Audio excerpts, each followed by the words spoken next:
And we are back. We're about to head into match number 2. It is Zenyo from TeamLiquid versus EG's Revival, another ZVZ. And normally that's something we kind of admit almost like with a sadness to it, but with the caliber of ZVZ we've got today, I'm pretty excited. Rhett, as you said, playing the gold standard, stomps the weird scientist decisions from Jaedong. And now we've got Revival versus Zenyo. It's going to be kind of a tough one to predict. I mean, Revival, as we were even talking about earlier, is one of those players that people like to just discount as being one of the standard solid Korean Zergs and not really considering that much more beyond it. But I mean, he has just shown incredible prowess in all his recent matches. And Zenyo has always been solid in ZVZ, but I would definitely give the favor to Revival. And it's kind of funny because, this game, both of them are actually playing under the EGTL tag, carried over from Pro League. Yeah, that was the nice thing about when EG and TL clashed. It was kind of like, all right, well, there's not going to be a server issue with this because most of these guys are all actually in the same freaking house, so it was probably pretty easy to schedule around. That being said, though, let's go ahead and get this game started now. We're underway. As you said, Star Station, this is a map where Lings will be king, and that's mostly because, I imagine, the third base.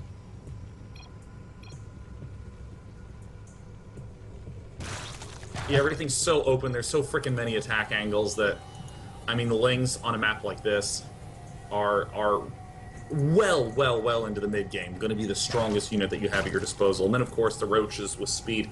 Noodle's not really going to gain a lot of traction because their air-to-ground is not really as strong until their numbers get really high. Yeah.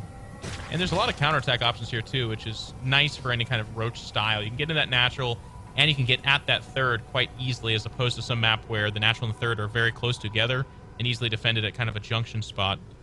But introducing the players real quick. Top right-hand side, the red Zerg from TeamLiquid. It is Zenyo.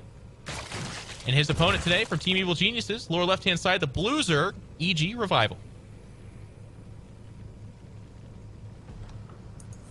This is a sort of map where I actually really do like going for something like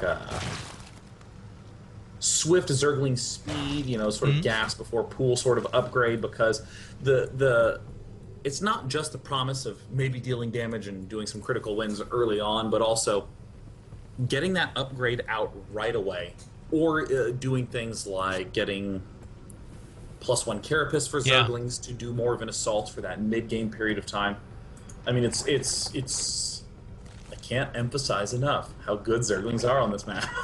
They really are. I mean, it's a deceivingly large map, too. It's not like a big map. It's not, a whirlwind or large or something like that. I would call it more mid-sized, but it's very open, which means that if you have those quick-moving ground-based units like Zerglings, they can get around and do really important tasks quite easily. I mean, there's several pathways to the third, which is, again, wide open.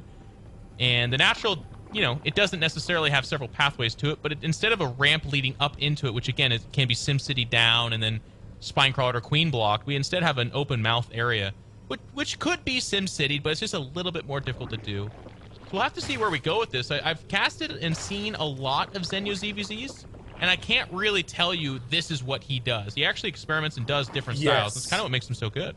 Yeah, I mean, he's one of the players who really use the Overseer a lot to contaminate, which doesn't really make any sense at all. Like, you're supposed to only build Roaches, right? Like, you can't contaminate a building and knock down his production. Like, that's not how Zerg players think, but Zenyo thinks like that, and Zenyo wins like that. But, even if we just look at the sort of standards of big Roach play versus big Roach play, there's so many things to consider. There's, the concave advantage, the pure numbers, who has more Roaches advantage. There's the defender's advantage. There's the upgrade advantage. There's even weird advantages, like if you have 60 drones and I have 50.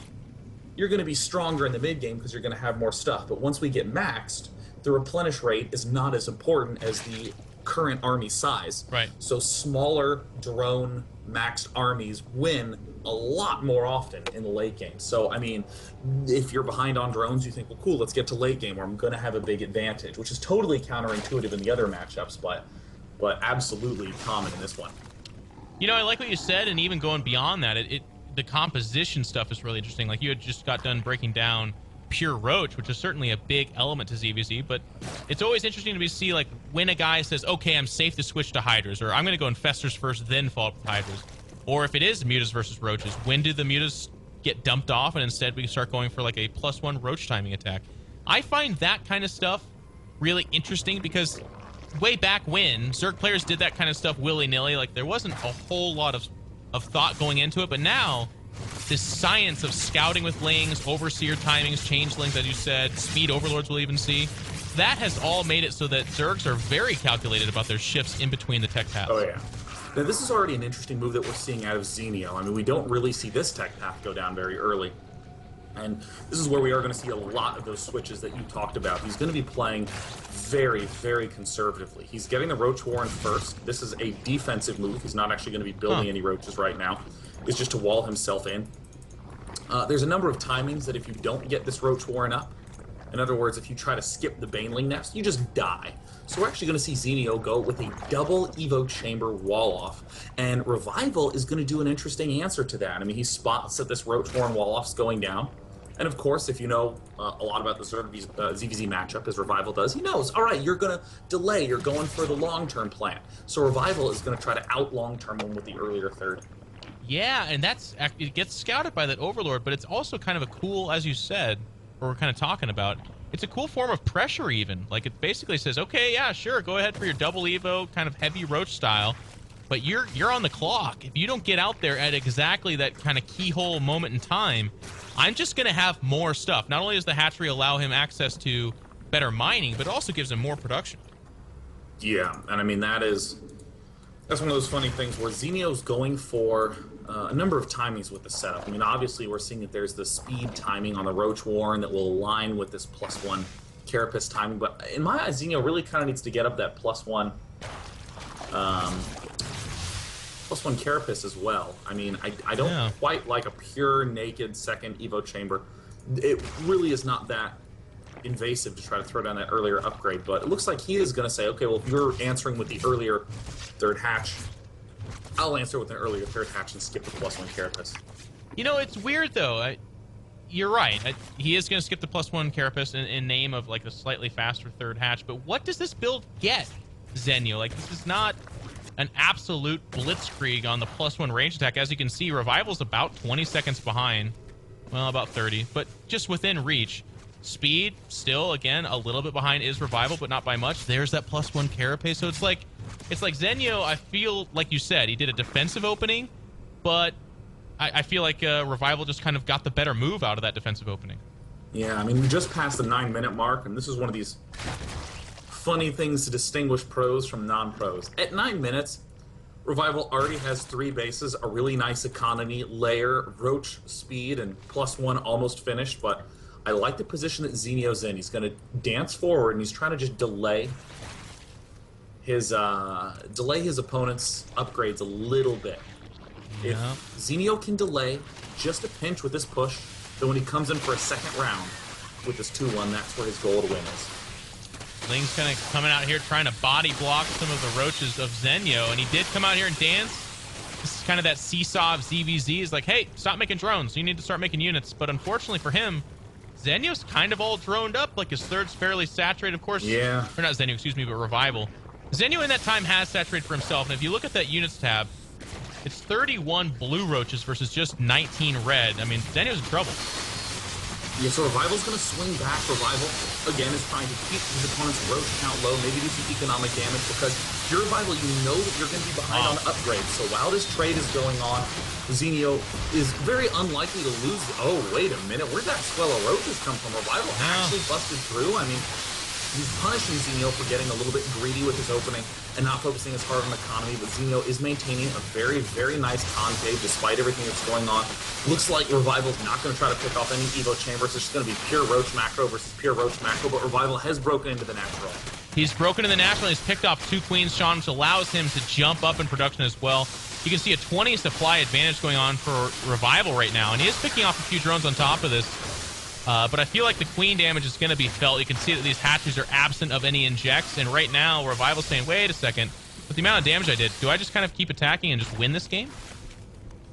Yeah, I mean, this is kind of one of the funny things that always winds up happening in this matchup, where we see, you know, single Roach kind of in the back of the main, where if you have a pretty significant Roach advantage, because you overbuilt Roaches for defense, you just test them on the offense and see if there's any sort of ability to get in there and deal some damage. And Well, it looks very much so like Revival found himself some damage, so I think Revival's doing a very smart play. He's remassing up for 2 reasons. One, he has to make sure that he doesn't lose to a 2-1 timing attack from Xenio, which we see could have come right now.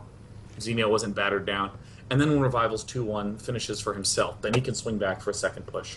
Yeah, I like your analysis on that. I mean, I guess I kind of got ahead of myself where I would say Revival probably just could have kept attacking and won, but the safer move, as you said, is saying, okay, well, right now I'm going to finish off my max, and I know you have to rebuild things like queens and drones, and you probably don't have a bank because that's not how this game works.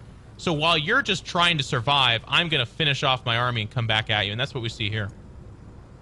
Yeah, I mean, this is a bad spot for Xenia.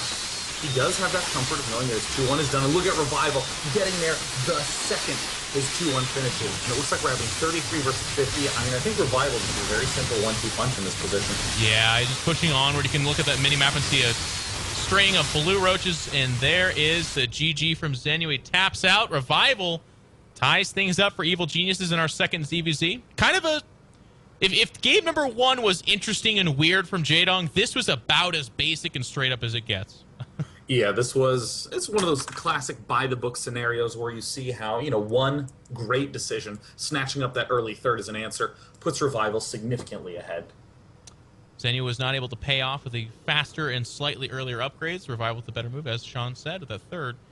And again, that does mean we're tied up, which means we're going to go to our third match here. It's Tasia versus Xenocider, if I remember squinting at that correctly. A lot of people had the same comments about this. I thought it was quite funny, and I do have to agree. A lot of people are like, oh, poor Xenocider. Getting thrown out to the wolf a little bit there. Yeah, I mean, I'm not going to lie. Tasia is one of the best TV tiers in the world. I mean, seeing him in WCS, he and Polt just at absolute top-notch gameplay. Yes. So Xenocider is going to have to try to beat that, and I don't think he can. But we're going to watch him try. And I think, actually, I'm being very unfair to him. The fact of the matter is that this is what's exciting about these. I think you're being fair. Yeah.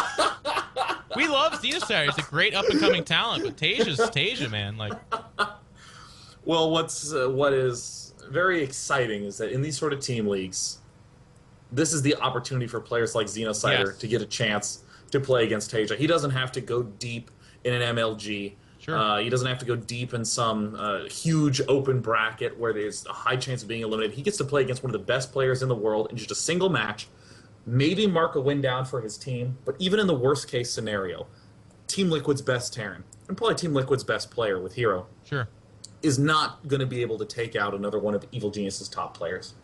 Yeah, that's kind of the interesting strategy of that, and I like that you point that out. I mean, Tasia here against Xenocider is probably it is overkill. But Tasia against perhaps a player that could otherwise beat another TeamLiquid player, like let's say an Oz or an Alive, then that's a little bit closer to a nice trade for TeamLiquid. Their best player against a guy on Evil Geniuses that is really good, but probably not their best player. So we'll see how this plays out. Xenocider, it is just a best of one, keep in mind, though. So while even I'm being pretty frank about Xenocider's chances here, anybody can win one game, man. It's been done. I've seen it happen. So it is possible. We'll do a quick commercial break. When we come back, it's going to be a TVT. We'll see you soon.